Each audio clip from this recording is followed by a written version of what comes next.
हम्म। वक्रतुण्ड महाकाय सूर्यकोटि समप्रभ निर्विघ्नं कुरु मे देव सर्वकार्येषु सर्वदा।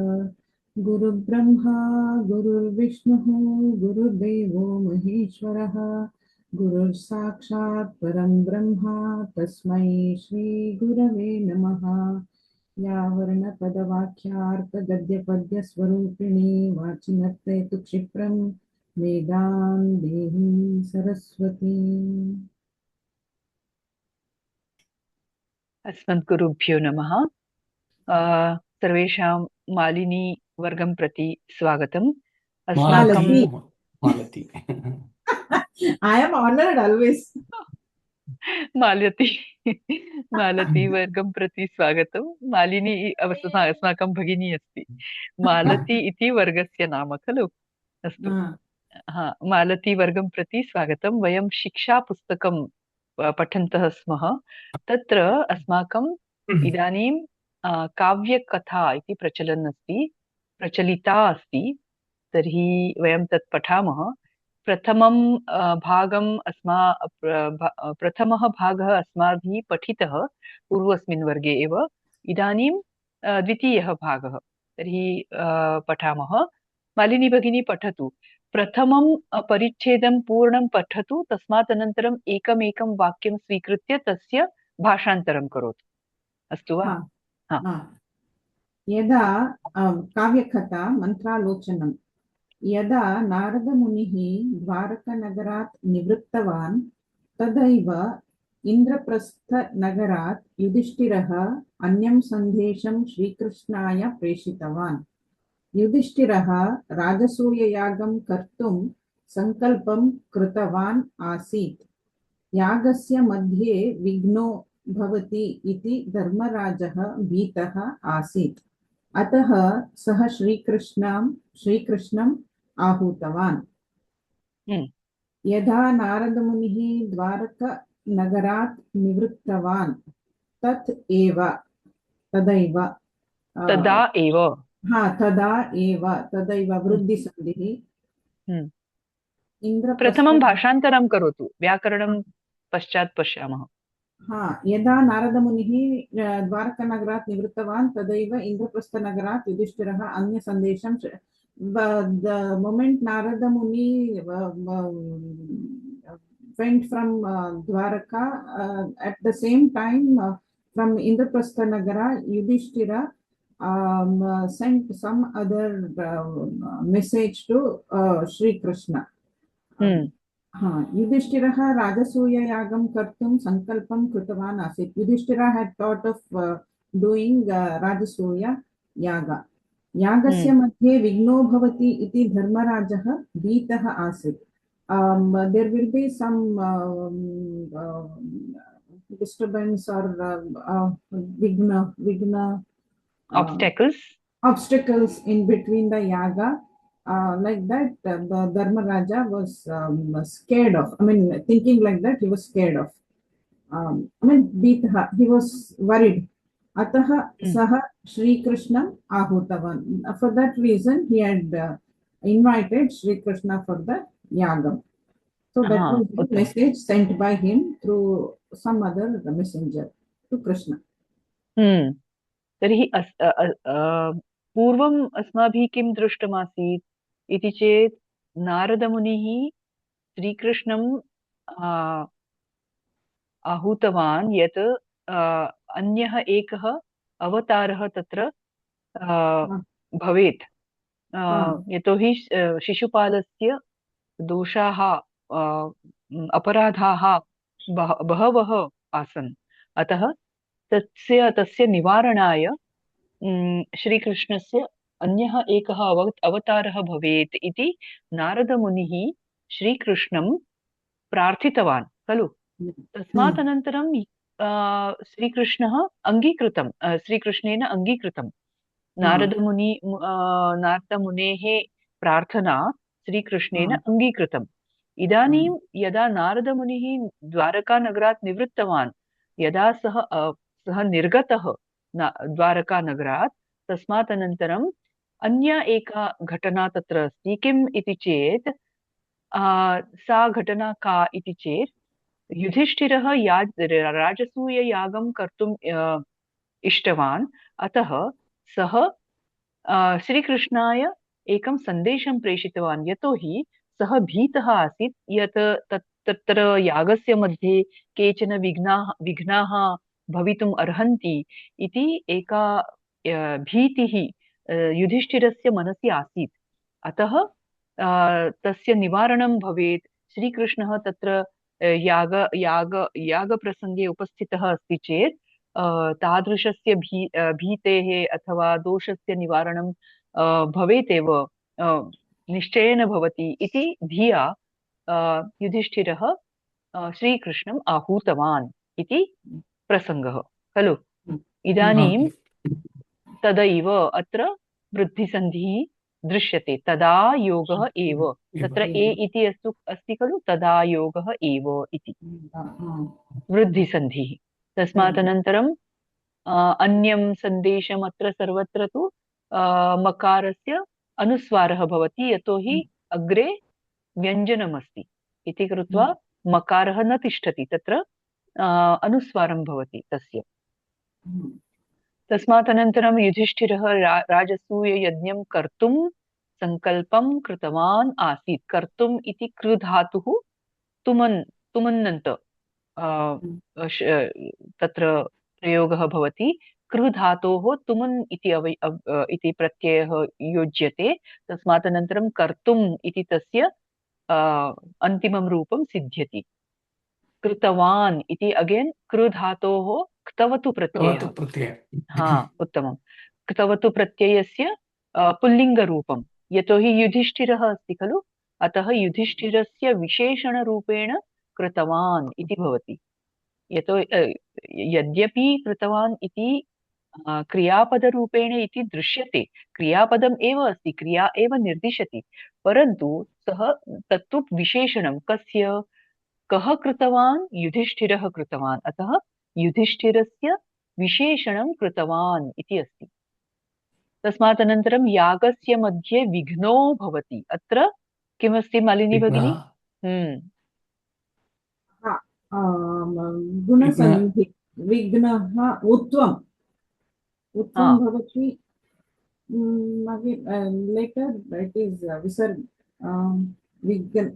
विघ्नः भवति कस्य उत्वं भवति न ओ हा उत्वं कस्य भवति मूले किम् आसीत् विघ्नः भवति हा ओ हा तर्हि तत्र विघ्नः इति विसर्गः आसीत् खलु विसर्गः आसीत् हा विसर्गस्य उत्वं भवति then it is called as first you call गुणसन्धि and then लोपा विसर्गस्य लोपा करेक्ट उत्तमं तर्हि विसर्गस्य उत्वम् उत्वस्य अनन्तरं तस्य ओ इति गुणः इति ततः विघ्नो भवति यतोहि भवति इत्यस्य भ इति अस्ति भ इति तु तस्य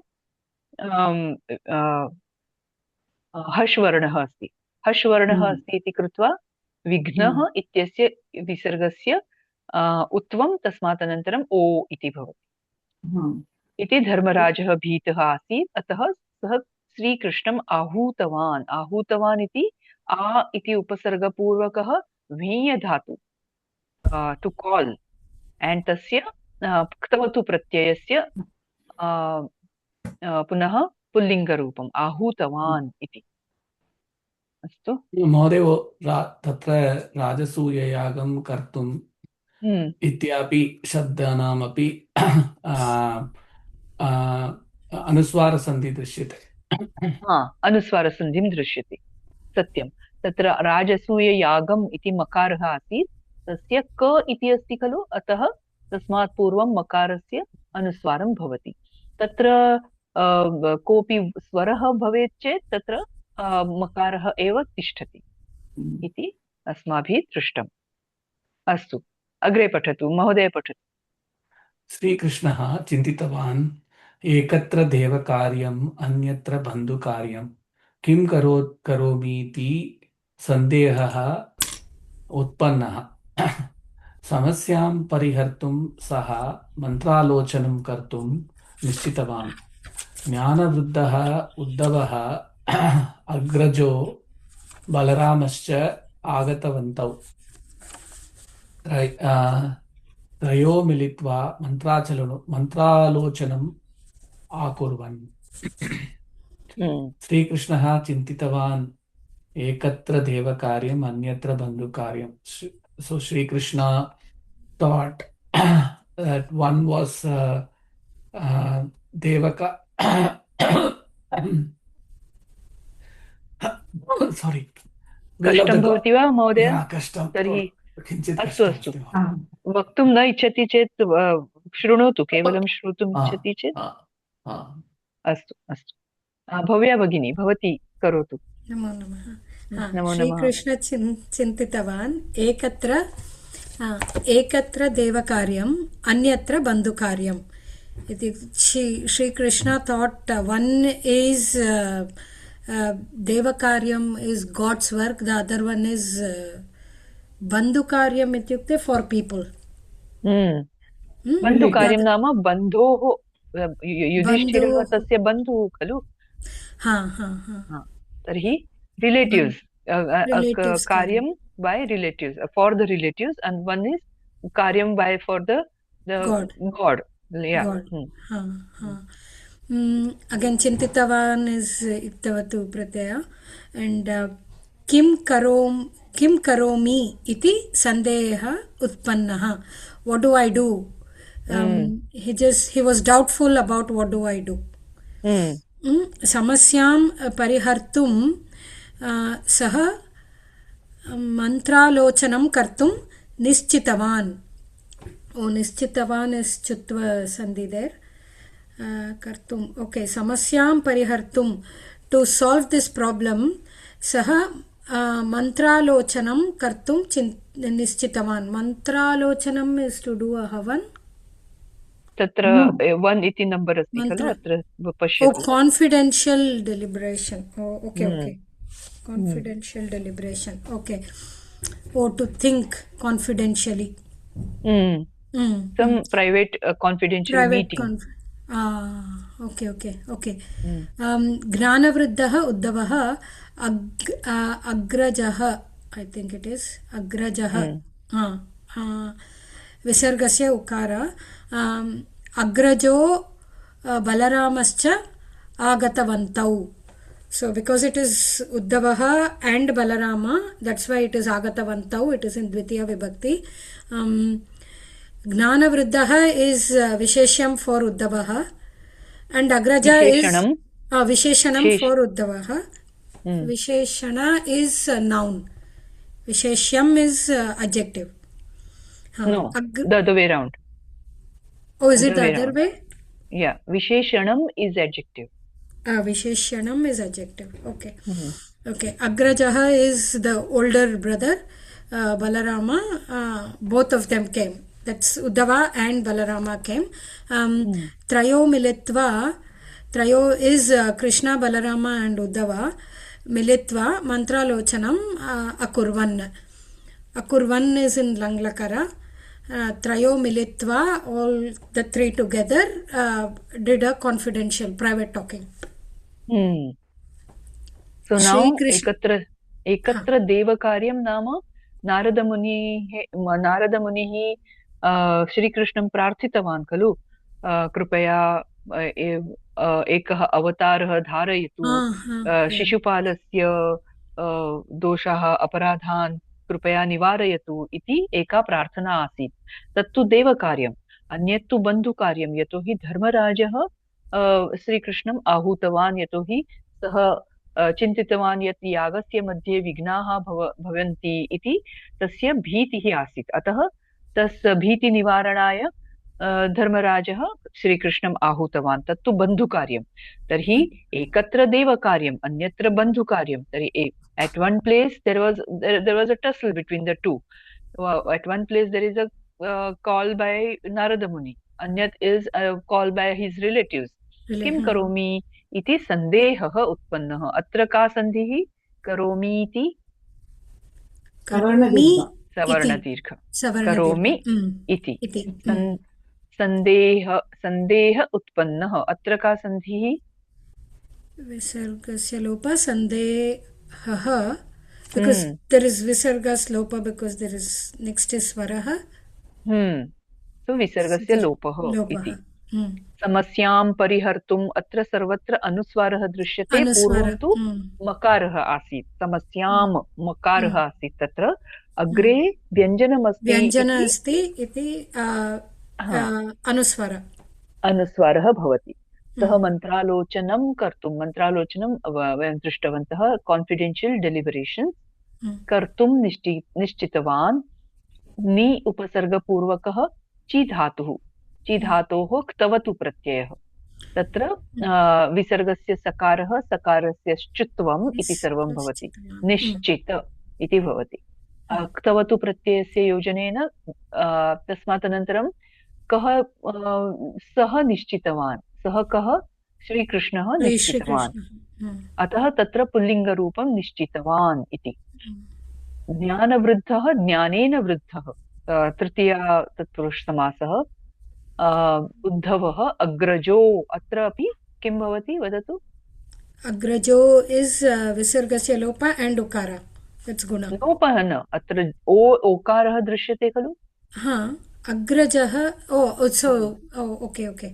इट्स जस्ट गुण अग्रजः इति विसर्गस्य उत्वं तदनन्तरं तस्य ओ इति गुणसन्धिः इति भवति विसर्गस्य लोपम् एंड गुणसन्धि ओके नॉट लोपम् लोपः न उत्वम् विसर्गस्य उत्वम् एंड दैट इज व्हाई गुण ओके गुण उत्वं देन् गुण यतोहि ब इति हश् वर्णः अग्रे अस्ति इति कृत्वा आगतवन्तौ आ इति उपसर्गपूर्वकः गमधातुः क्तवतु प्रत्ययः तत्र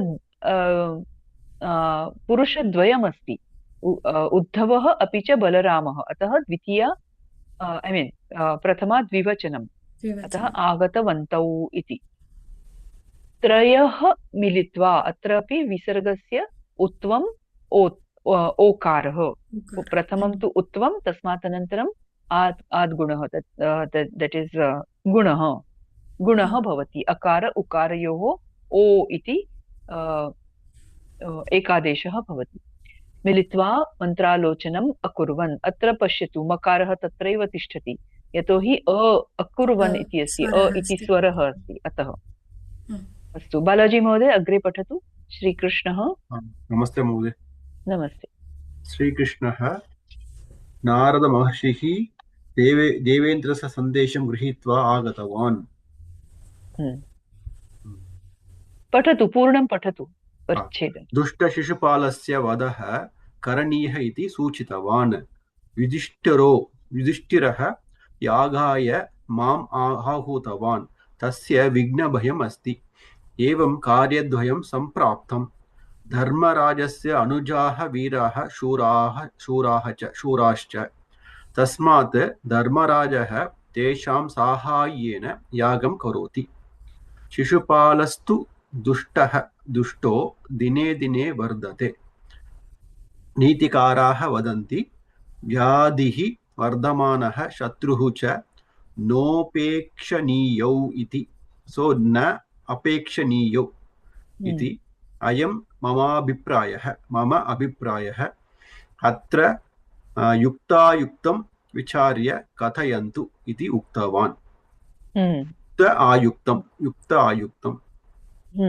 अत्र न उपेक्षणीयौ इति उपेक्षणीयौ उ इत्यस्य गुणसन्धिः न उपेक्षणीयौ किं न उपेक्षणीयौ व्याधिः वर्धमानः शत्रुः अत्र एकमेकं वाक्यं स्वीकृत्य तस्य भाषान्तरं करोतु कृष्णः वदति नारदमहर्षिः सो देवेन्द्रस्य सन्देशं गृहीत्वा आगतवान् देवेन्द्रः इच्छति शिशुपालस्य वधं श्रीकृष्णेन करणीयम् इति सो नारदमहर्षिः देवेन्द्रस्य सन्देशं गृहीत्वा आगतवान् इति श्रीकृष्णः बलरामः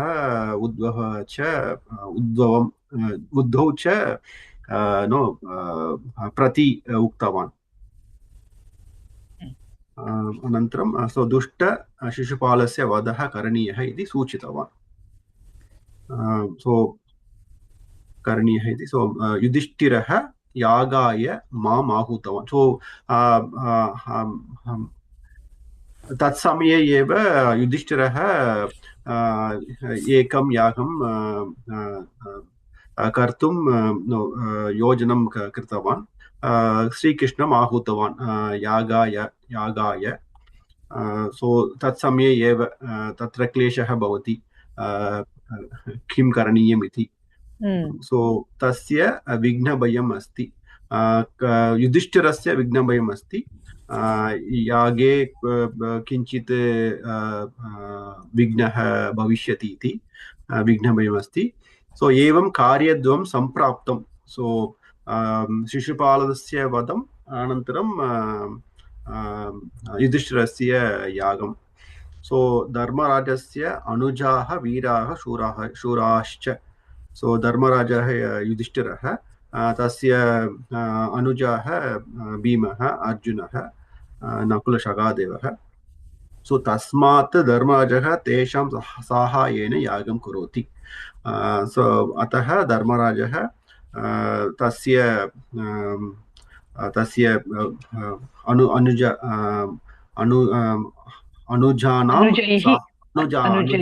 अनुजैः सह साहाय्येन यागं करोति सो शिशुपालः तु दुष्टः दिने दिने वर्धते शिशुपालस्य अनुजैः साहाय्यं अनुजैः सह अथवा अनुजानां साहाय्येन अनुजानां साहाय्येन प्रथमं तदैव सूचितं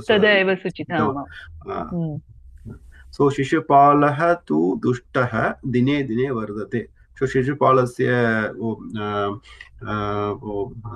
दुष्टभावं प्रतिदिनं वर्धते सो नीतिकाराः वदन्ति व्याधिः वर्धमानः शत्रुः च न उपेक्षणीयो इति सो नीतिकाराः वदन्ति व्याधिः रोगः शत्रुः सो द्वयं वर्धमानः न उपेक्षणीयं we should not allow them to grow वर्धमानः सो न उपेक्षणीयौ तत्र द्विवचने अस्ति सो अयं मम अभिप्रायः इति श्रीकृष्णः उक्तवान् सत्र युक्तायुक्तं सो रैट् अण्ड् राङ्ग् युक्तायुक्तं विचार्य कथयन्तु सो श्रीकृष्णः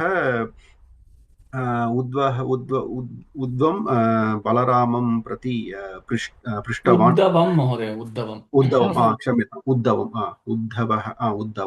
उद्धवं बलरामं प्रति पृष्टवान् सो तस्मिन् विषये तस्मिन् स्थिते चिन्तयित्वा तेषां तयोः अभिप्रायो वदतु इति उत्तमं तर्हि व्याकरणस्य अंशाः के सन्ति अत्र नारदमहर्षिः देवेन्द्रस्य सन्देशं गृहीत्वा इक्त्वा प्रत्यय ग्रह धातुः इक्त्वा प्रत्ययः न क्त्वा प्रत्ययः इडागमः भवति तत्र गृहीत्वा इति भवति तत्र सम्प्रसारणमपि भवति ग्रह इति धातुः ग्रह परन्तु तस्य सम्प्रसारणं भूत्वा गृह इति भवति आगतवान् तत्र गम धातुः आङ् उपसर्गः तौत् प्रत्ययः सो करणीयः तत्र तव्यत् अनीयर् प्रत्ययः करणीयः इति सूचितवानपि तवतु प्रथमा विभक्ति एकवचने पुल्लिङ्गे अत्र किमस्ति क्रमाङ्कः द्वितीयः क्रमाङ्कः किमपि शुड् बि डन् करणीयः इति शुड् बि डन् युधिष्ठिरो यागाय युधिष्ठिरः तत्र विसर्गस्य उत्वम् अनन्तरं गुणसन्धिः अशीपरे माम् आहूतवान् स्वरस्य परे न माम् इति अनुस्वारः भवति सो तस्य विघ्नभयम् अस्ति तत्रापि विघ्नभयम् अनुस्वारसन्धिः अस्ति स्वरे परे अनुस्वारसन्धि नास्ति महोदय नास्ति अत्र मकारः मकारः मकारः तिष्ठति क्षम्यताम् अनुस्वारसन्धिः नास्ति मकारं तिष्ठति सो एवं कार्यद्वयं तत्र अनुस्वारसन्धिः भवति सम्प्राप्तं इक्तप्रत्यय किल इक्तप्रत्यय प्रत्यय प्रयोगः संयोगः प्रयोगः आपधातु आप्नोति तस्य प्रत्ययः नपुंसकलिङ्गे कार्यद्वयम् अस्ति अतः तस्य विशेषणं सम्प्राप्तम् इति धर्मराजस्य अनुजाः वीराः शूराश्च शूराः च तत्र विसर्गस्य सकारः अनन्तरं श्रुत्वसन्धिः तस्मात् धर्मराजः तेषां साहाय्येन यागं करोति शिशुपालः तु तत्र विसर्गस्य सकारादेशः दुष्टः तत्र विसर्गस्य भूत्वम् अनन्तरं गुणसन्धिः सो दिने दिने वर्धते इस् गेटिंग स्ट्रांगर वर्धते नीतिकाराः वदन्ति व्याधिः वर्धमानः शत्रुः च सो न उपेक्षणीयौ सो न उपेक्षणीय अकार उकार ओकारः तत्र गुणसन्धिः उपेक्षणीयौ तत्र द्वितीया विभक्ति उपेक्षणीयौ अपि अनीय प्रत्ययः अयं मम अभिप्रायः तत्र अनुस्वारसन्धिः मम अभिप्रायः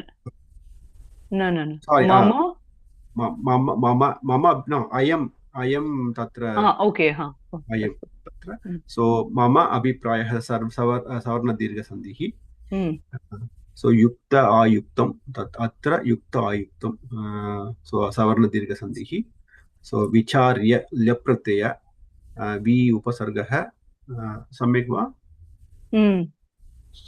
विचार्य चर धातु इति मन्ये वि उपसर्गपूर्वकः चर धातुः ल्यप् प्रत्ययः कथयन्तु इति उक्तवान् वदति वच् धातुः किल तत्र सम्प्रसारणं भवति वकारस्य उकारः तत्र वच् धातुः क्तवतु प्रत्ययः पुल्लिङ्गे उक्तवान् अत्र व्याधिः वर्धमानशत्रुः च नोपेक्षणीयौ इति व्याधिः का अपि च वर्धमानशत्रुः कः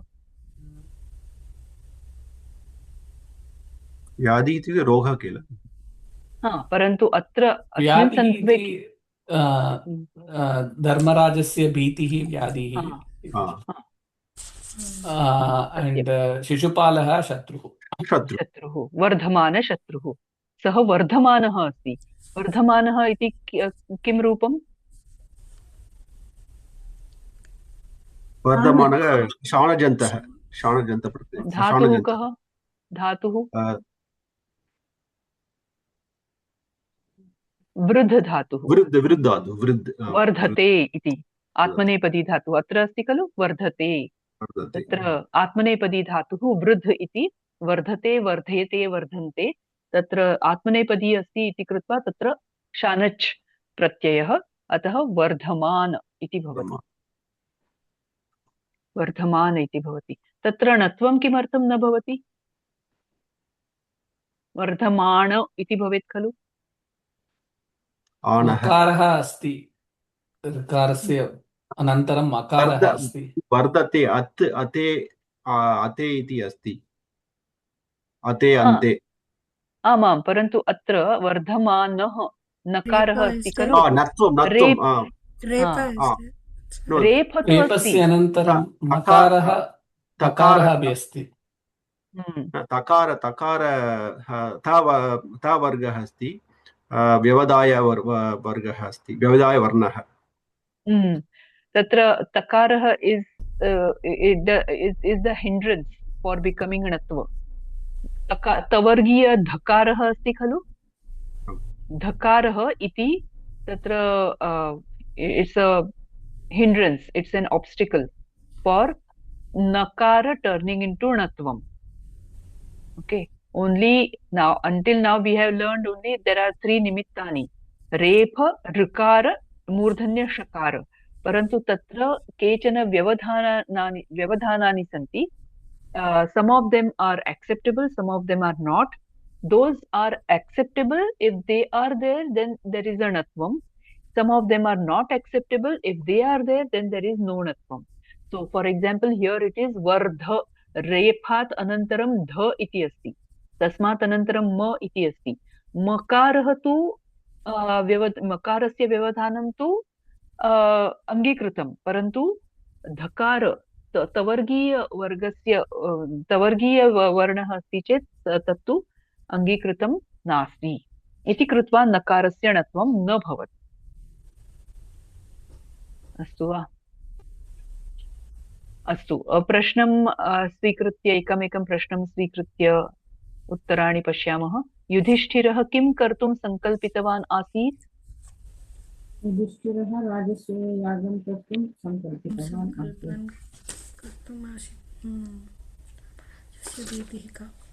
राजसूययागं कर्तुं सङ्कल्पं कृतवान् आसीत्. अत्र 1 इति अत्र नम्बर् क्रमाङ्कं लिखन्तु, so that you get it ready. Atra 1 iti. So this is first question's answer. Then Dharmarajasya bhitihi ka? यागस्य मध्ये विघ्नभयम्. यागस्य मध्ये विघ्नो भवति इति धर्मराजः भीतः आसीत्. अत्र द्वितीयः क्रमाङ्कः. मन्त्रालोचनार्थं कौ आगतौ?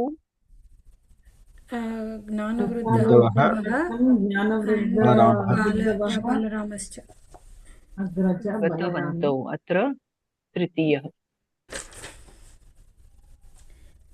देवेन्द्रः किं सूचितवान्? शिशुपालस्य वधः करणीयः इति सूचितवान्.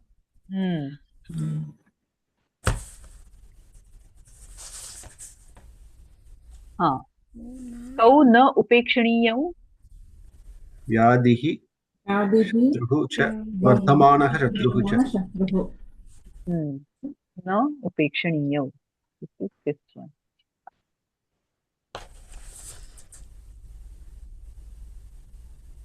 Why is it called mantra lochanam? Mantra has another meaning also. What we recite mantra. What is that? What deliberate. It's written. See, deliberate. It's not just the meeting. It is some special meeting. We say no.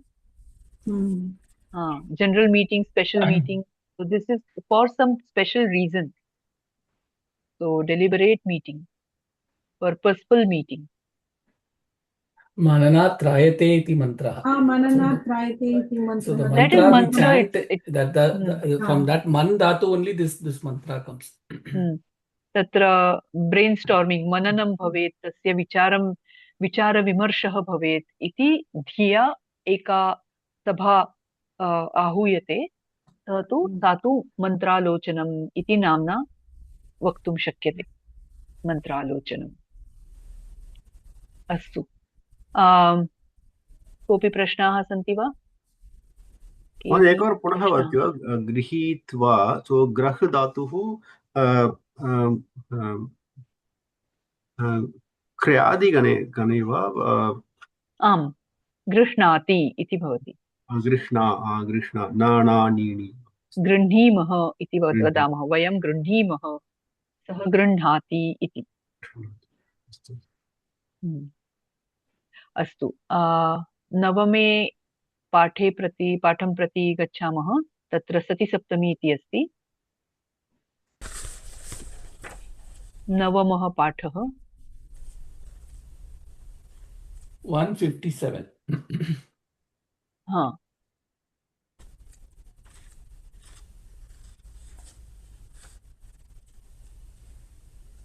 उद्घाटितं वा? महोदय। मालिनी भगिनी पठतु। नवमपाठः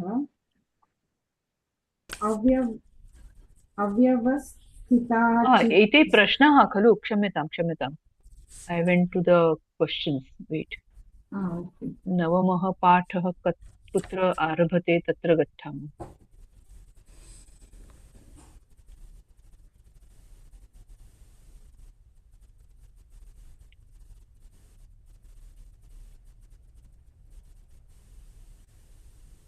Sorry, what page number did you say, Deepak Mohdaya?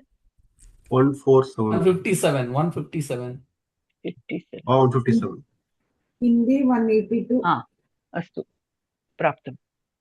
I went to the एक्ससैजस्, सारी। अस्तु, मालिनी भगिनी पठतु। सतिसप्तमी 1. सत्सप्तमी.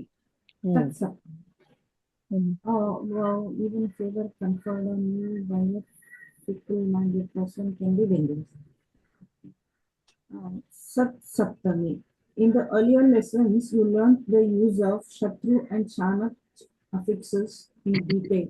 Now you will learn one more usage of these participles. When is Ravi coming home? This question can be either answered with he is coming home in the evening or afternoon, or he is coming at 9 o'clock. In the first one, the part of the day is indicated, while in the later, the time of his arrival is mentioned. There is a third way of answering such questions, that is, by indicating the time through another kriya. Ravi is coming when his father returns from the office. Here, one kriya suggests another. This sentence, when expressed in Sanskrit, will be Pitari agachati sati putraha Ravihi pratyagachati.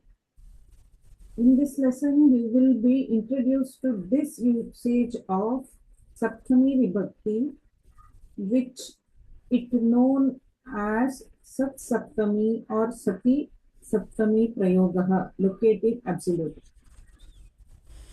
Okay, so now here there is nothing but the prayoga of yada tada. Yada tada यदा प्रयुज्यते, यदा एका क्रिया भवति तदा अन्या क्रिया भवति। एकनिमिषम्।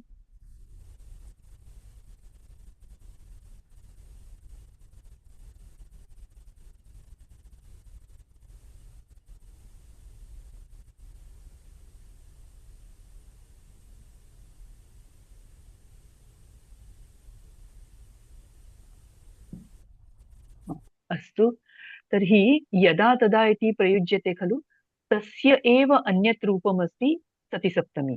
यदा पिता आगच्छति तदा पुत्रः रविः प्रत्यागच्छति इति। यदा तदा इति इत्यस्य अन्यरूपेण तस्य लेखनम् अत्र सतिसप्तमी इति उच्यते। तो यथा अत्र लिखितमस्ति, रविः गृहम् आगच्छति। कदा आगच्छति? एकेन प्रसंगेन किं भवति तत्र? सः सायंकाले अथवा माध्याह्ने आगच्छति, अथवा सः नववादने आगच्छति इति। परन्तु यदा अन्या क्रिया भवति तदा रवि आगच्छति इति वक्तुम् इच्छति चेत् तत्र सतिसप्तमेः प्रयोगः भवति। तत्र यदा पिता आगच्छति, यदा पितुः आगमनं क्रिया भवति तदा रवेः अपि प्रत्यागमनं क्रिया भवति। So it is in reference to the previous kriya. So one kriya and another kriya. And the second part is there are two different kartas in this. It is not Ravi like we saw balika vadanti gacchati, balika vadanti pathati, or balika chalanti pathati इति वक्तुं शक्यते। तत्र बालिका इति एका एव कर्त्री अस्ति, एका एव कर्त्री। बालकः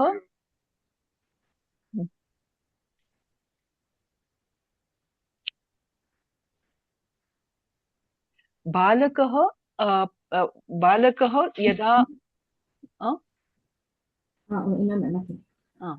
ओके, बालकः पठन् गच्छति, बालकः वदन् स्वपीति अथवा शेते इति सर्वं। तत्र बालकः इति एकः एव कर्ता खलु, परन्तु सत्सप्तमी इत्यस्मिन् प्रतिसप्तमी प्रयोगे तत्र कर्ता द्वयं भवति। एकः कर्ता एकं क्रिया करोति, तदा अन्यः कर्ता अन्या क्रिया करोति। तत्र सन्दर्भः अस्ति, एकस्याः क्रियायाः सह क्रियया सह अन्यायाः क्रियायाः सम्बन्धः भवति। एकयाः क्रिययाः सह अन्यायाः क्रियायाः सम्बन्धः भवति। So one kriya is, there is a sambandha with the another kriya. When this happens, the other kriya happens, and there are two kartas. कार्यद्वयम् एकस्मिन् समये भवति। एकस्मिन् समये एव यदा एका क्रिया भवति, एकं कार्यं भवति, तदा यदा इत्यस्य अर्थः तदेव, यदा इदं भवति तदा किमपि अन्यत् भवति। सो देयर इज अ समयः एकः एव, कर्ताद्वयं। शत्रुप्रत्यये अथवा शानच्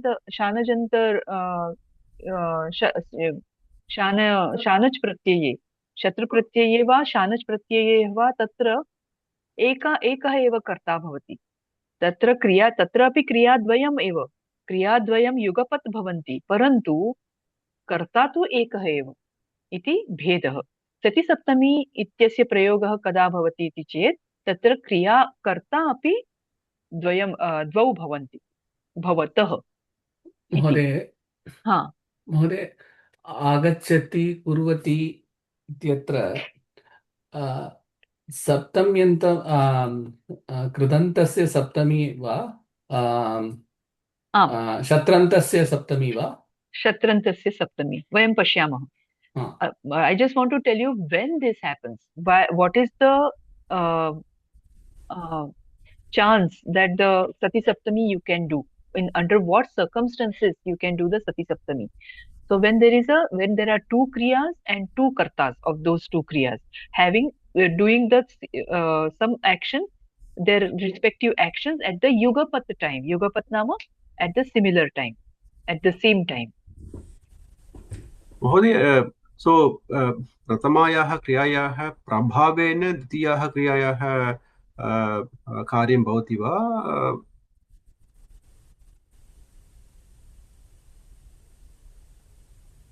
क्षम्यतां, लिटिल स्नीजिंग। अस्तु, आम्, प्रभावेन इति न, एका क्रिया भवति तदा अन्या क्रिया भवति। तावदेव, अन्यत् किमपि नास्ति अत्र। तत्र केवलं समयस्य सम्बन्धः अस्ति, अन्यत् किमपि नास्ति इति। अस्तु, तर्हि अत्र किम् अस्ति? पितरी आगच्छति सति पुत्रः रविः प्रत्यागच्छति। अत्र अन्यः एकः बिन्दु इति चेत् सत् इत्यस्य अपि प्रयोगः भवति। अस् इति धातुः, अस् धातुतः शत्रुप्रत्ययः इत्यस्य सत् इति तत्र रूपं निर्मीयते। अस् इति धातुतः शत्रुप्रत्ययस्य योजनेन सत् इति रूपं प्राप्यते। सत् इत्यस्य पुल्लिङ्गरूपं सन् इति भवति, स्त्रीलिङ्गरूपं सती इति भवति। अस्तु वा? सत् इति रूपं शत्रन्तरूपं, तस्य पुल्लिङ्गे सन् इति भवति, स्त्रीलिङ्गे सती इति भवति, नपुंसकलिङ्गे तु सति इति क्षम्यतां सत् इति एव भवति। तर्हि सन्, सती, सत् इति रूपत्रयं। यथा वयं वद इति धातुतः शत्रन्तरूपं कथं प्राप्नुमः? वदन्, वदत् इति शत्रन्तरूपं, वदन्, वदति, वदत् इति लिङ्गत्रये तस्य रूपाणि भवन्ति खलु, वयं जानीमः। सेम् वे तथैव अत्रापि अस् इति धातुतः अस्ति इति वयं वदामः खलु, अस्ति, स्तः, सन्ति इति। अस् इति धातुतः शत्रुप्रत्ययस्य योजनेन सत् इति रूपं, मूलरूपं तत्र अस्ति, तस्य प्रातिपदिकं तस्य प्रातिपदिकम् इति न, सत् इति ओके, प्रातिपदिकम् इति पुल्लिङ्गे वक्तुं शक्यते, नपुंसकलिङ्गे अपि वक्तुं शक्यते, स्त्रीलिङ्गे तु तत्र स्त्रीप्रत्ययस्य योजनात् अनन्तरम् एव तत्र प्रातिपदिकं लभ्यते। अतः सती इति प्रातिपदिकं तत्र। स्त्रीलिङ्गरूपे सत् इति प्रातिपदिकं नास्ति, सती इति प्रातिपदिकं, नदीवत् भवति। सती इत्यस्य अपि प्रयोगः सतिसप्तमी प्रयोगे भवति इति कथनस्य आशयः। तर्हि किं किं दृष्टं? क्रियाद्वयं भवति, कर्ताद्वयं भवति, युगपत् भवति, तत्र सत् इत्यस्य शत्रन्तरूपस्य प्रयोगः भवेत्, न भवति चेदपि वरम् इति, इट्स् ओके। सत् प्रत्ययस्य, सत् इति शत्रन्तरूपस्य प्रयोगः भवेत् एव इति किमपि कंपल्शन नास्ति, अस्तु वा? भवेत् न भवेत् अपि। सति सन् शब्दस्य सप्तमी विभक्ति सप्तम्यन्तरूपं, यस्, सप्तम्यन्तरूपम्। इदानीं पश्यामः सप्तम्यन्तरूपं कथं भवति इति। अत्र कानिचन वाक्यानि सन्ति, अत्र अधोभागे गच्छन्तु। अत्र तत्र इतोपि अधिकं स्पष्टीकरणमस्ति, तत् प्रथमं पश्यामः। भव्या भगिनी पठतु। In all the sentences above there is sati saptami prayogah, sat saptami prayogah or sat saptami prayogah. This usage is also called bhava lakshana saptami. So there is sati saptami, सत सप्तमी और भाव लक्षणा सप्तमी, all mean the same. सति, अत्र तु अस् धातुतः सति इति तस्य प्रयोगः इति तत्र तस्य शब्दस्य उपयोगः अस्ति। तस्य एव किञ्चित् लघु अंशेन अत्र सत् इति वदामः, सत् सप्तमी, that is also good. भावलक्षणा सप्तमी इति अन्यत् नाम। सत् सप्तमेः एव भावलक्षणा सप्तमी इति अपि नाम्ना उच्यते। वदतु, पठतु अग्रे। To understand better, read the following sentences. वृक्षे कम्पमाने फलं पतितम्। अग्रे। छात्रेषु आगच्छत्सु शिक्षकः पाठम् आरब्धवान्। And जल्पन्त्यां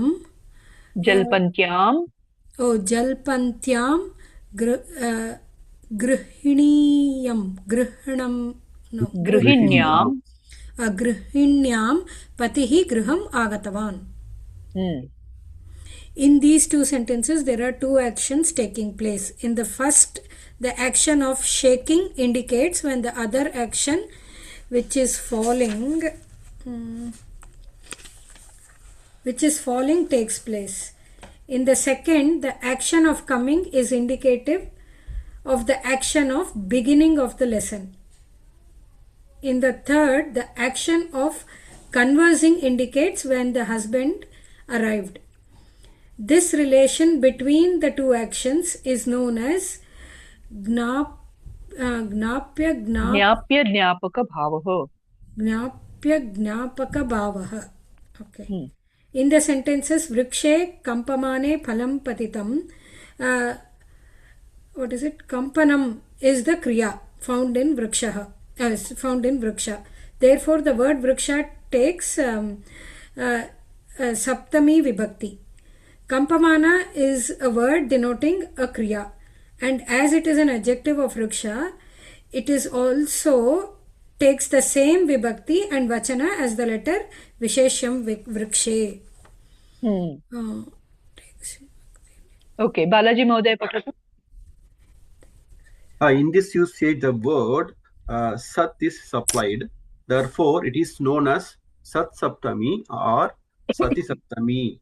Sat sabda takes the gender and the number of the visheshyam. Udaharanam, Rame vadati sati. पुल्लिङ्ग एकवचनं रामलक्ष्मणयोः वदतोः सतोः पुल्लिङ्ग द्विवचनं रामलक्ष्मणभरतेषु वदत्सु सत्सु पुल्लिङ्ग बहुवचनं सुतायां वदन्त्यां सत्यां स्त्रीलिङ्ग एकवचनं सीता कौसल्ययोः वदन्त्योः सत्योः स्त्रीलिङ्ग द्विवचनं. When we translate these sentences into English, we find that the Saptami Vibhakti actually conveys the sense of Prathama Vibhakti.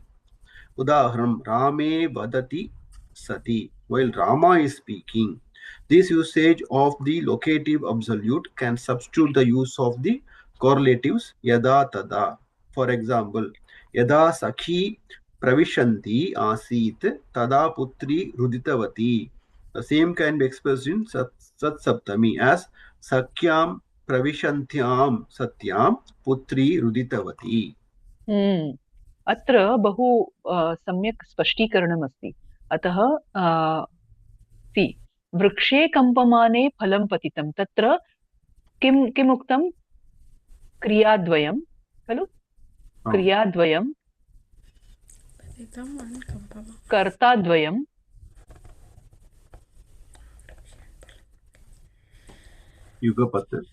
युगपत् क्रियाद्वयं right युगपत् द्वे क्रिये किं तत् इत्यस्य प्रयोगः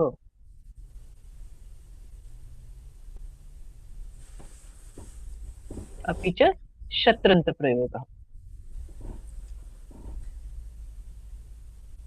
इति सर्वं भवेत्. अधुना अत्र पश्यतु वृक्षे कम्पमाने फलं पतितं तत्र क्रियाद्वयमस्ति. वृक्षः कम्पमानः अस्ति. वृक्षकम्प इति आत्मनेपदी धातुः. अत्र शानच् इति प्रत्ययः अस्ति. शत्रन्त अथवा शानजन्तः बोथ आर सेम.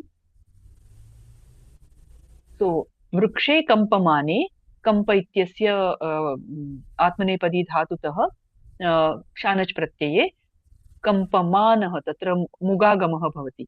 कम्पमान इति भवति कम्पान न भवति कम्पमान इति भवति. वृक्षः कम्पमानः अस्ति. अन्या क्रिया का फलं पतति इति क्रियाद्वयं. कर्ताद्वयं कः अत्र वृक्षः इति कर्ता फलम् इति कर्ता. कर्ताद्वयम् अभवत्. युगपत् भवति वा? आम्. यदा वृक्षः कम्पते तदा फलं पतति. सेम् एट द सेम् युगपत् नाम तत्र एकस्मिन् एव समये इति तस्य अर्थः. युगपत् नाम किम्? एकस्मिन् एव समये सैमल्टेनियस्लि. युगपत् नाम सैमल्टेनियस्लि.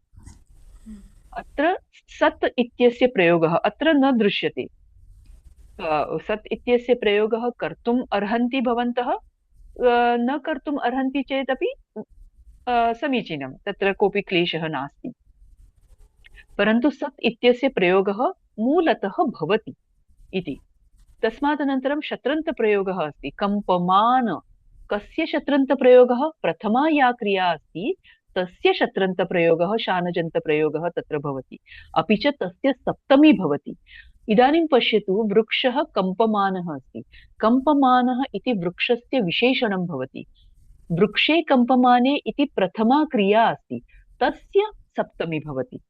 वृक्षस्य सप्तमी भवति. प्रथमः यः कर्ता प्रथमस्य कर्तुः सप्तमी विभक्तिः भवति. अपि च तस्य विशेषणरूपेण यः शानजन्तरूपमस्ति कम्पमान इति तस्य अपि सप्तमी विभक्तिः भवति.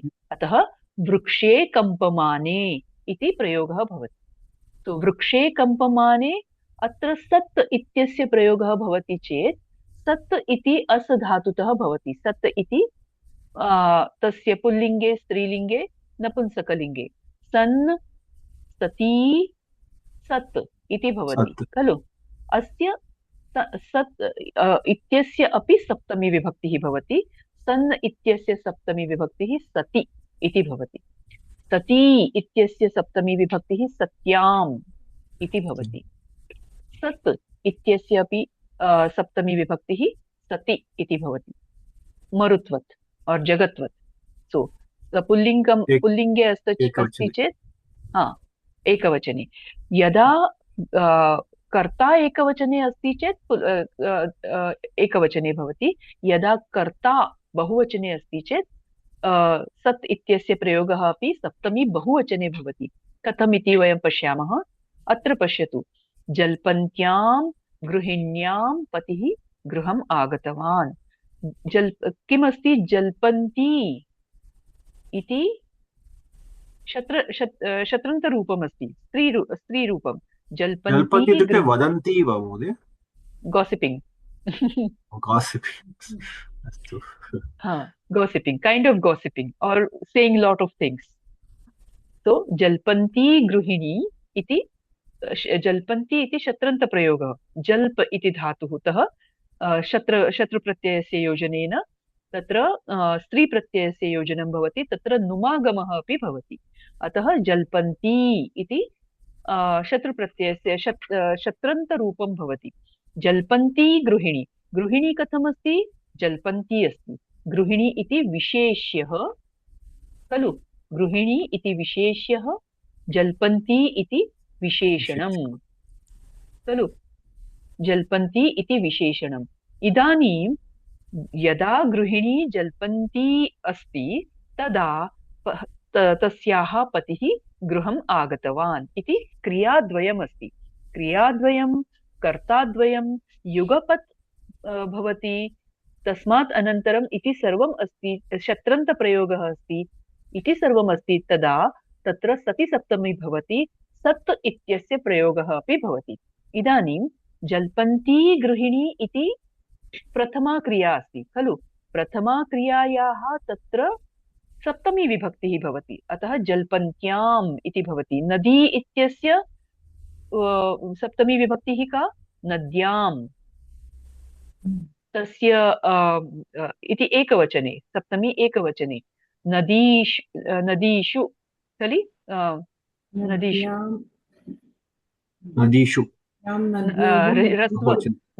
बहुवचने नदीषु, नदीषु। अत्र किमस्ति? जल्पन्त्यां गृहिण्याम्, एका एव गृहिणी अस्ति, बहुवचने नास्ति, अतः जल्पन्ती गृहिणी तस्य नद्याम् इति जल्पन्त्यां गृहिण्याम्।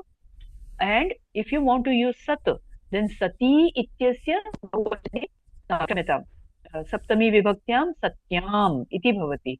तर्हि जल्पन्त्यां गृहिण्यां सत्यां स्त्रीः गृहम् आगतवान्।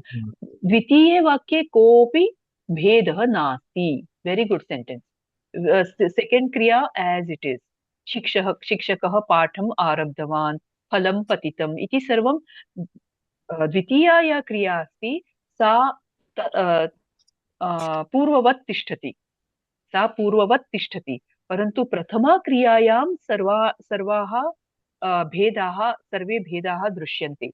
प्रथमं तु तस्य शत्रन्तं भवति, तस्मात् अनन्तरं तस्य सप्तमी भवति, तत्र सत् इत्यस्य प्रयोगः भवति, लिङ्गानुसारेण तस्य लिङ्गवचनानुसारेण तस्य रूपं भवति इति सर्वं भवति वेर् ओन्ली इन् द प्रथमा क्रिया इति अस्ति। इति सर्वं सति सप्तमी। It's very beautiful instrument in Sanskrit bhasha.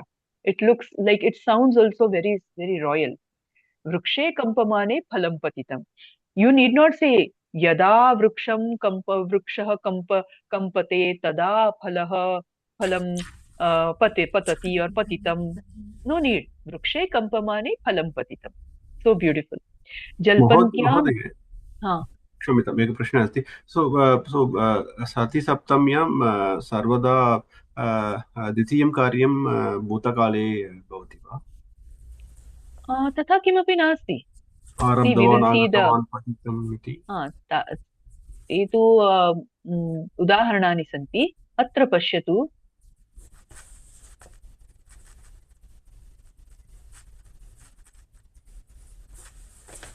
see here, लतायाम् एधमानायां सत्यां कीटाः बाधन्ते। अस्तु खलु, कर्तुं शक्यते, तत्र तस्य कोऽपि नियमः नास्ति, तस्य कोऽपि नियमः नास्ति। परन्तु सति सप्तमी बहुषु स्थलेषु सति सप्तमी भूतकाले एव दृश्यते, यतोहि वक्ता तस्य विषये वदन् अस्ति. He is saying that okay, this happened, yeah, when this happened, that time that happened, so that automatically it goes into the bhutkal. अस्तु But there is no niyama. There is no niyama. अस्तु धन्यवादः. Mahodaya, sorry, Khyamita, I joined late.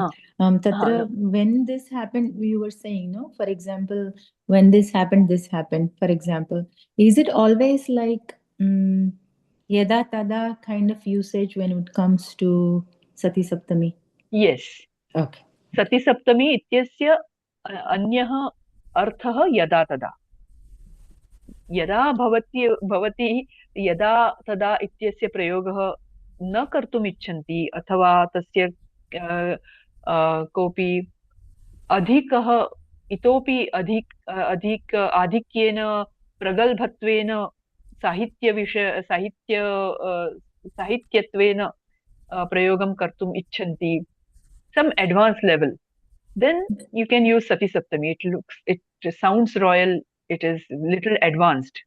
Or you can say, for example, if I were to, I shouldn't translate in English, but for my understanding, can I say, when this was happening, this happened? Is that what we are also trying to say? Yes. Okay. It is. So we will read more sentences. We will come to know. Do you have all time or you want to leave? I can join for another 15 minutes. Anyone else? Yeah, if it's 15 minutes, then I can just hold on. Okay, 15 minutes. Yeah, okay. We will see these sentences. Yeah. So that, we will have that grip of that subject and we can go ahead in the next class. So see, okay. Ka pathati? Balaji Mahodaya patatu. Balaji Mahodaya, bhavan patitavan khalu? Astu. Lakshmi Mahodaya, bhavati patatu. In this lesson, you will be introduced to this usage, Saptami Vibhakti, which is known as Sat Saptami or Sati Saptami Prayogaha, locative absolute. Read the following sentences carefully. Shikshake agachati sati chhatraha utthitavantaha. Atra pashyatu. Shikshake agachati sati छात्राः उत्थितवन्तः. Now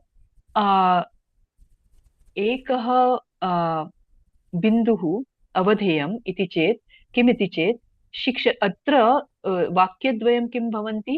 When the teacher came, the students stood up, right? So शिक्षकः आगतः इति एका क्रिया, एकः कर्ता, शिक्षकः आगतः, छात्राः उत्थितवन्तः. They got up from the place. उत्थितवन्तः as a mark of respect. So अत्र यदा शिक्षकः आगतः तदा छात्राः उत्थितवन्तः. अत्र शिक्षकः आगतः इत्यस्य सति सप्तमी भवति. प्रथमा या क्रिया तस्य सति सप्तमी भवति. तो अत्र शिक्षकः आगतः गम धातुः स्वीकरोतु. गम इति धातुः, तस्य शत्रन्तरूपं गम इति परस्मैपदी धातुः, तस्य शत्रन्तरूपं किं भवति? गच्छत् इति भवति. अत्र शिक्षकः अस्ति, पुल्लिङ्गे अस्ति, अतः तस्य किं भवति? गच्छन् इति भवति खलु. शिक्षकः गच्छन् अस्ति. सो शिक्षकः गच्छन्. अस्य सप्तमी विभक्ति करोतु. गच्छति. This is not the gachati, gachatah, gachanti. It is not the lat lakara. This is the sati saptami vibhakti of shatranta rupam. Gachati. Now this is the saptami. And visheshanam. Visheshyah api. Visheshyah nama shikshakah. That also will go into saptami. So shikshake. Atra agatah asti. So agachati. So a iti upasarga purvakah. So shikshake agachati. Now sat iti shatranta rupam. Tasya san iti pullinge. Tasya सति सप्तमी किं भवति? सति इति भवति. एकवचने। तर्हि शिक्षकः एकवचने अस्ति, अतः आगच्छति सति इति सर्वम् एकवचने एव भवति। अतः अत्र शिक्षके आगच्छति सति इति सर्वं सति सप्तम्याम् अस्ति। छात्राः उत्थितवन्तः तु एस् इट् इस्, यथावत्।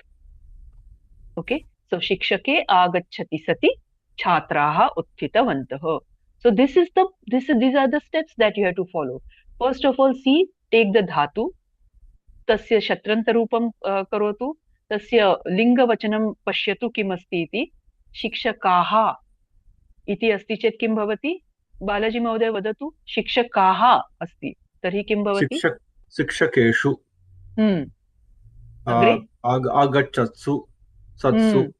हाँ, शिक्षकेषु आगच्छत्सु सत्सु इति भवति।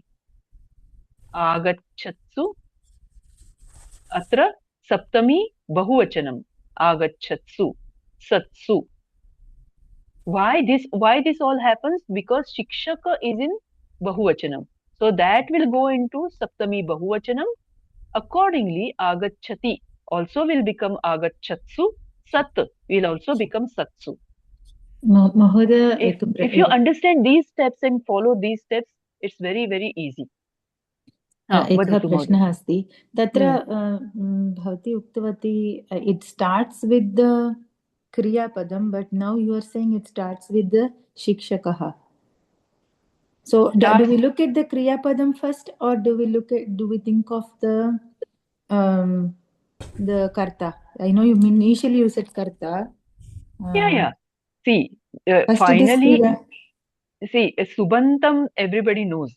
Like Shikshaka, Rama, Rame, Nadi, Nadyam, we know all this. So what we have to follow the steps for, it is for the Kriyapadam.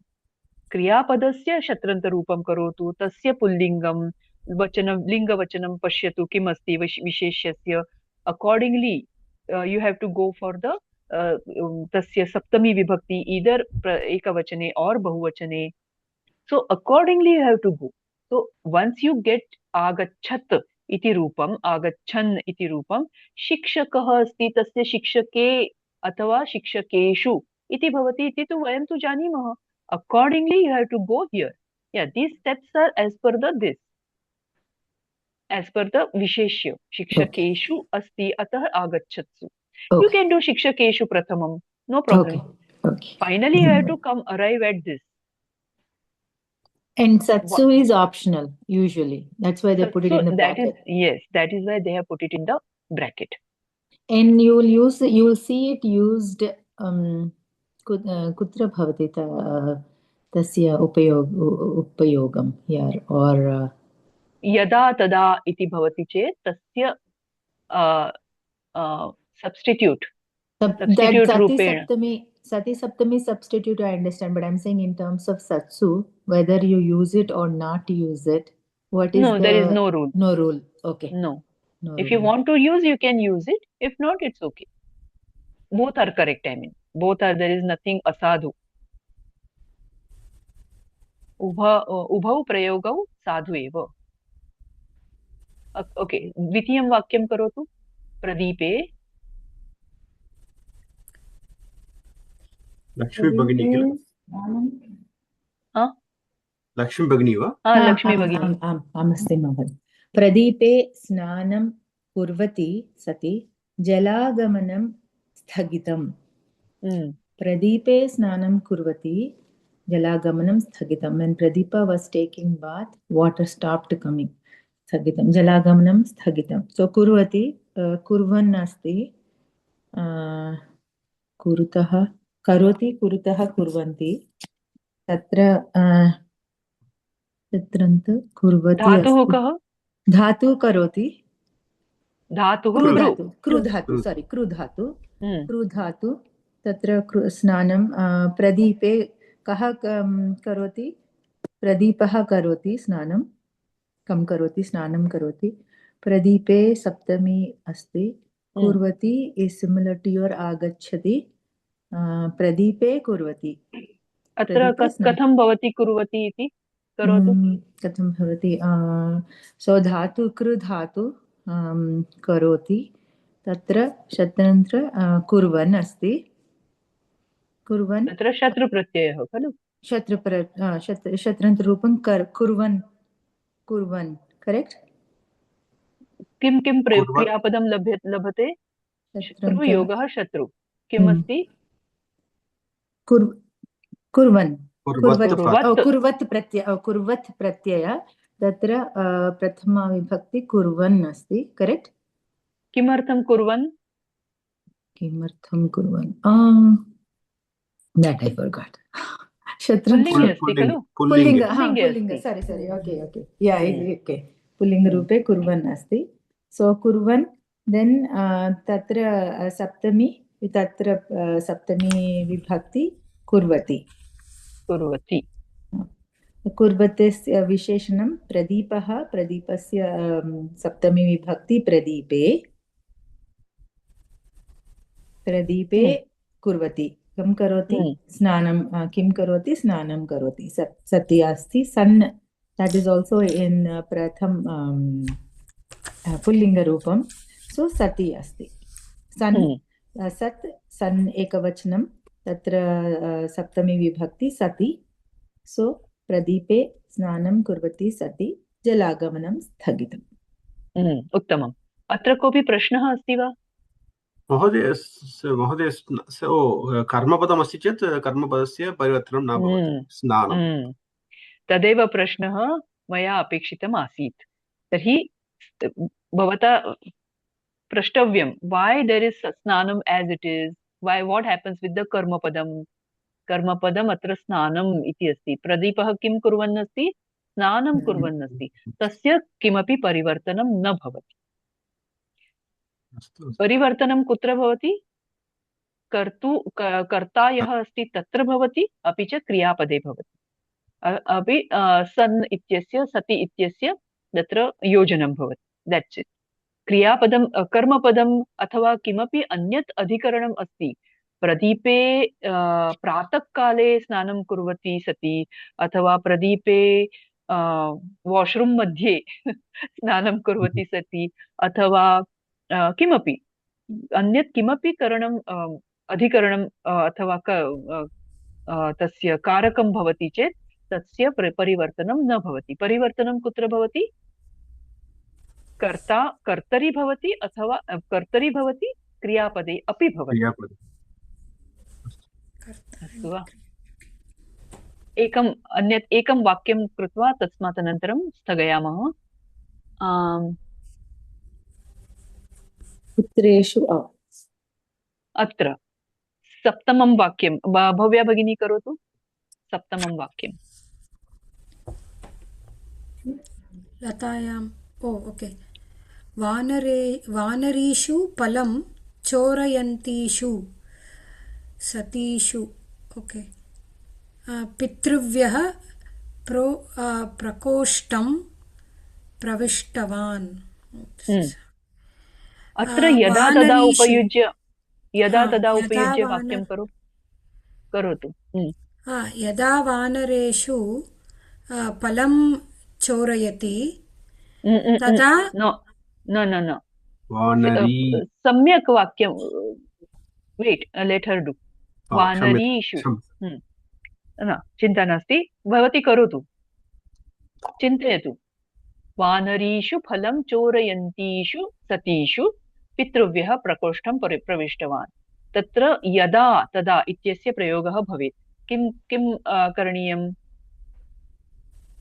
प्रथमा क्रिया का प्रथमा क्रिया इस् चोरयन्ति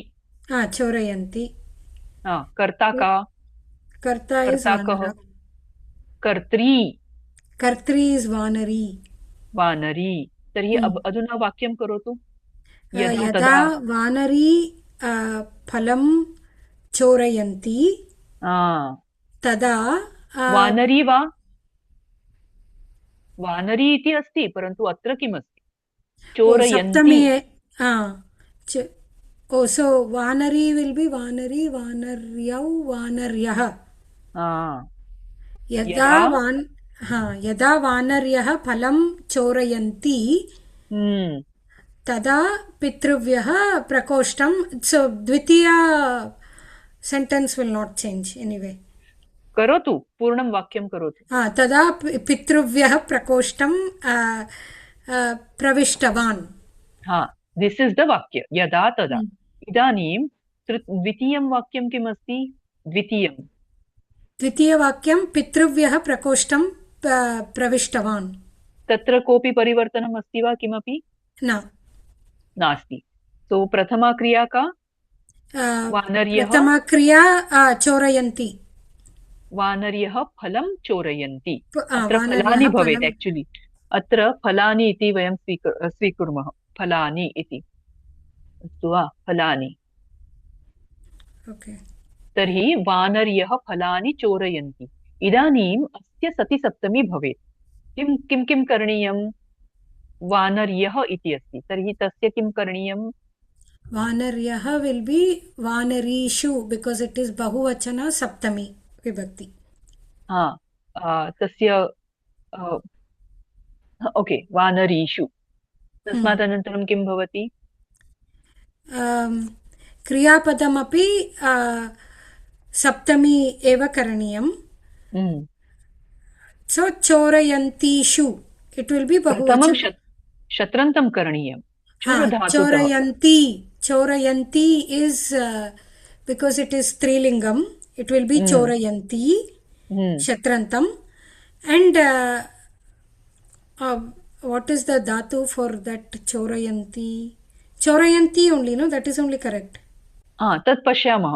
अत्र वदतु. चोरयन्ति इति शत्रन्तरूपं. That will become chorayantishu in saptami. फलानि इत्यस्य किं भवति? क्षम्यतां. फलानि will be फलानि only. So वानरीषु चोरयन्तीषु. Now सती इति तस्य स्त्रीलिङ्गरूपं. सती इति अस्ति चेत् तस्य सप्तमी विभक्ति बहुवचने. इदं सर्वं बहुवचने अस्ति. अतः सती इत्यस्य अपि सतीषु इति भवति. ओके. सो वानरीषु चोरयन्तीषु सतीषु पितृव्यः प्रकोष्ठं प्रविष्टवान्. सो सतीषु यू कैन ओमिट. वानरीषु फलानि चोरयन्तीषु पितृव्यः प्रकोष्ठं प्रविष्टवान् इज आल्सो ओके. नाउ चुर धातुतः णिच् स्वार्थे णिच् प्रत्ययः, बिकॉज चुरादिगणीय धातुः अस्ति. तत्र णिच् इति भवति एव. सो चुरयोगः णिच्. तस्मात् अनन्तरं शत्रुप्रत्ययः, तस्मात् अनन्तरं स्त्री प्रत्ययः इति सर्वं कृत्वा नुमागमः भवति. नुम् इत्यस्य आगमः भवति इति सर्वं कृत्वा चोरयन्ती इति शत्रन्तरूपं वयं प्राप्नुमः. चोरयन्ती वानरी फलानि चोरयन्ती अस्ति. अस्तु वा? वानर्यः फलानि चोरयन्त्यः अस्ति आसीत्. तदा पितृव्यः प्रकोष्ठं प्रविष्टवान्. So what is the exact sentence? वानर्यः फलानि चोरयन्ति अचोरयन्. वानर्यः फलानि अचोरयन् और चोरितवन्तः. चोरितवन्त्यः. वानर्यः फलानि चोरितवन्त्यः अथवा वानर्यः फलानि अचोरयन् लङ्लकारे. सो तदा पितृव्यः प्रकोष्ठं प्रविष्टवान्. देन् यू कैन डू वानरीषु फलानि चोरयन्तीषु ततीषु पितृव्यः प्रकोष्ठं प्रविष्टवान्. तत्र तस्मात् चोरयन्ति अशुद्धं. वानर्यः चोरितवन्त्यः. यदा वानर्यः चोरितवन्त्यः तदा पितृव्यः प्रकोष्ठं प्रविष्टवान्. तस्मात् चोरयन्ति अशुद्धं महोदय. What? चोरयन्ति. You can do चोरितवन्त्यः or चोरयन्ति. चोरितवन्त्यः अथवा अचोरयन्. Achorayan. So the initial chorayanti is wrong, is what you're saying. So किमर्थं वन्त्यः तत्र चोरितवती चोरितवत्यः किल? चोरितवत्यः. नुमागमः न भवति. You are right. शत्रन्ते नुमागमः भवति. साधारणरूपे तवतु प्रत्यये नुमागमः न भवति. So choritavatyah, choritavati, चोरितवत्यः. सम्यक्. वानर्यः फलानि चोरितवत्यः. अस्तु वा? फाइनल. वानर्यः फलानि चोरितवत्यः. So that is the yada vanaryah phalani choritavatyah or yada vanaryah phalani achorayan tada pitruvyah prakoshtam pravishtavan. Then tasya sati saptami bhavati atra. Vanarishu phalani chorayantishu satishu pitruvyah prakoshtam pravishtavan. Now grihapatha rupena भवत्सु सर्वे कृपया वाक्यद्वयं कुर्वन्तु. Okay, make two vakya, one with pullinga, one with strilinga. Napunsakalinga we will see, or your choice, but two different lingas. Okay, one pullinga, one strilinga, or whatever combination you want to do with sat pratyam, with sat rupam. Astu va? महोदय फलमपि साधु किल? किमर्थं तत्र बहुवचनम् आवश्यकम्? एकं फलं वा? वानर्यः सन्ति चेत् एकं फलमेव चोरयन्ति वा? All वानर्यः behind one phalam. One big phalam. Big phalam. एकाय फलाय स्पर्धितवन्त्यः. स्पर्धितवन्तः. Mahoday, last question. So I'm a little confused with that thing. Initially, Bhagni had said, yada vanaryah phalam chorayanti, tada pitruvyah prakoshnam pravishtavan. That's what she had said initially. But then you went back and now we did this whole exercise and now you're saying, yada vanaryah choritavatyah or yada vanaryah achorayan. So is the chorayanti correct or not? You tell me. That's why I'm confused because chorayanti will become. What is this form? Chorayanti. That is the. Latlakare asti. Wait. Lakara, don't remind me. He is like on a different level. My memories and those names are completely gone from the head. So that is why you have to try. Dhatu. It is the chur dhatu. Then you're saying shatranta and strilinga, nich, of course, adding the nich, shatranta, strilinga, numagama bhavati. So chorayanti. So while so the way I would say is when I use chorayanti means while they're doing it, the father has come inside. Fathers or they have come inside, right? That's how. So chorayanti is also then obviously what we had learned before. That is what I would put, right? Now see, this is two kriyas happening simultaneously. What is the second kriya? Pita prakoshtam pravishtavan. What lakar it is? What kala it is? It is bhutakala. Bhutakala. So if the two kriyas happening simultaneously, one kriya in vartamana kala, one kriya in bhutakala cannot happen. So obviously, according to the second sentence, the first kriya has to be in vartamana kala or bhutakala. Okay, that was my question also in the previous ones we had. Balaji Mahoday was also asking whether it should be in the bhutakala. So you're saying, but I thought one of the sentences was happening, the other one was in bhutakala. Now I have to look at that sentence where I wrote. No, Lakshmi Bhagini, actually, so as Acharya said, so when you use yada tada, you can use vartamana kala. Correct. So vanaryah phalani chorayanti. Yada vanaryah phalani chorayanti, tada pitruvyah prakoshtam praveshati. praveshayati or something. You can use the Praveshayati. sentence all in vartamanaka. So keep the Praveshayati. if you're keeping the second one Pitruvyah Prakoshtam Pravishtavan, then you need to make sure the first one stays in the same kala as the second. Because it is kriya. Yugapat Kriya. Perfect. You have to Yugapat, remember okay. it is a Yugapat Kriya. Yugapat. So I'll mark it up. both Okay. Kal has to be the same. So looking at the second Kriya, you can see what is the first Kriya. Right? So accordingly it is that way. Okay, so all of you make 2 sentences with all Sat, Pratyaya and Linga, different Lingas, and we will discuss about them. We did this class for Ritesh Mahoday, he is not there. I think maybe not possible for him for some reason. महोदय सस्य वाक्यं करणीयो अथवा तत्र दत्तानां वाक्यानां चिनुत्वा Swasya. Your creativity. Swasya. Anything but your creativity. Your own words, your own situations, any 2 situations, link them together. See the kala, linga, everything. Okay? Sagayamaha.